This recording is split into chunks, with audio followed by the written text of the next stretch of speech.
हिमाचल प्रदेश की राज्यसभा सीट को लेकर कई तरह की चर्चाएं जो है वो हो रही हैं। सबसे पहले मैं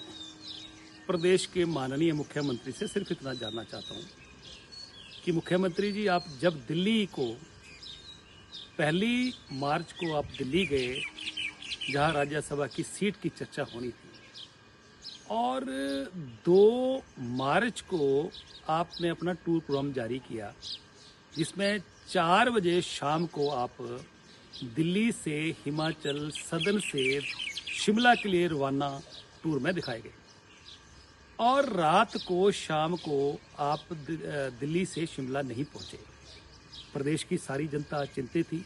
हम लोग भी चिंतित थे कि प्रदेश के हमारे मुख्यमंत्री, लोकप्रिय मुख्यमंत्री कहाँ गुम हो गए, क्योंकि आप मुख्यमंत्री होने के नाते, सरकार के मुखिया होने के नाते प्रदेश की सबको चिंता होती है। और आपने सीधा हिमाचल सदन से निकलकर शिमला आने की बजाय टूर प्रोग्राम कैंसिल ना करके सीधा आप रेडिसन होटल में चले गए, जहां 411 नंबर में आप रुके, जिसकी तफ्तीश जो है जांच हमने करी कि आखिर मुख्यमंत्री 24 घंटे कहां घूम रहे। हम सिर्फ इतना पूछना चाहते हैं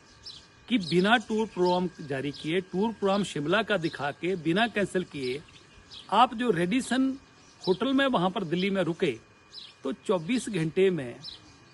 कौन आपको मिलने के लिए आए? क्या जो दुबई में डील हुई थी, क्या उसकी डिलीवरी रेडिसन होटल में हुई? और रेडिसन में होटल में हुई तो क्या वो डिलीवरी जो है वह कहीं दिल्ली में ही और दिल्ली में जो है उसकी और आगे डिलीवरी हो गई? ये प्रश्न चिन्ह खड़े हैं। हम इलेक्शन कमीशन से मांग कर रहे हैं कि इस सीट पर, राज्यसभा की सीट पर लेन देन हुआ है, जिसकी बहुत सारी शंकाएं लोगों को हो रही हैं और इसके सबूत भी मिल रहे हैं। इसलिए इलेक्शन कमीशन जो है वो तुरंत प्रभाव से इस इलेक्शन को रोके। वहीं पर दूसरी तरफ मुख्यमंत्री ने और कांग्रेस के बड़े नेताओं ने ये बात कही कि हमने एक साधारण कार्यकर्ता को जो है वो राज्यसभा की सीट दी। तो क्या साधारण कार्यकर्ता कांग्रेस में, जिनकी संपत्ति जो एफिडेविट जो है वो एसेट्स तो दिखाए गए हैं, वो 22 करोड़ 43 लाख 16,880 रुपए के दिखाए गए हैं, जिसकी लगभग 22.5 करोड़ की संपत्ति दिखाई गई है, जिसमें 16 करोड़ 64 लाख 86,590 रुपए की मात्र एफडीज हैं,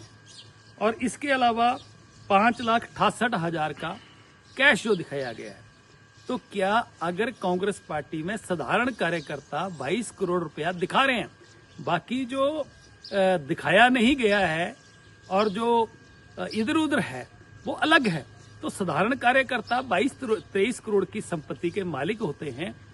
तो खास कार्यकर्ता कितने के होते हैं? और इसके अलावा जो खास के बाद नेता लोग आ जाते हैं, उनकी श्रेणी क्या आती है? तीसरा प्रश्न मैं इसलिए कह रहा हूं कि इलेक्शन कमीशन को इसलिए भी कैंसिल करना चाहिए कि जहां इतनी बड़ी शंकाएं पैदा हो रही हैं,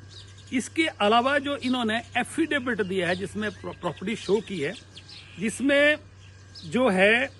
9,36,485 रुपए का जो डिफरेंस है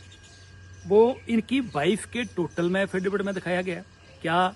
जो इलेक्शन कमीशन ने नियुक्त किए अधिकारी इस राज्यसभा सीट के लिए, क्या उन्होंने एफिडेविट चेक नहीं किया?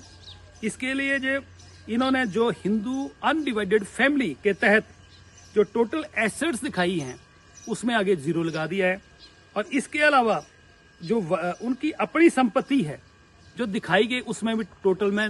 99 लाख रुपए का वो एफिडेविट में जो है वो फर्क दिखाया जा रहा है। तो एफिडेविट जो है वो तो it's now in public domain.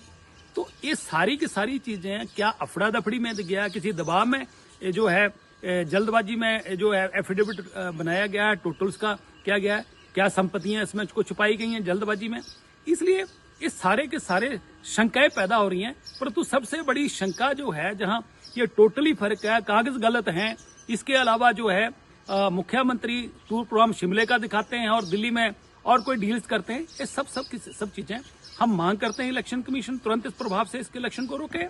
और साथ में इसकी जांच बिठाए केंद्र सरकार और केंद्र की जांच एजेंसियां जो है इसको का काम सौंपा जाए, ताकि प्रदेश की जनता के मन में जो शंकाएं पैदा हो रही हैं और जो साफ साफ दिख रही हैं वो दूध का दूध और पानी का पानी हो।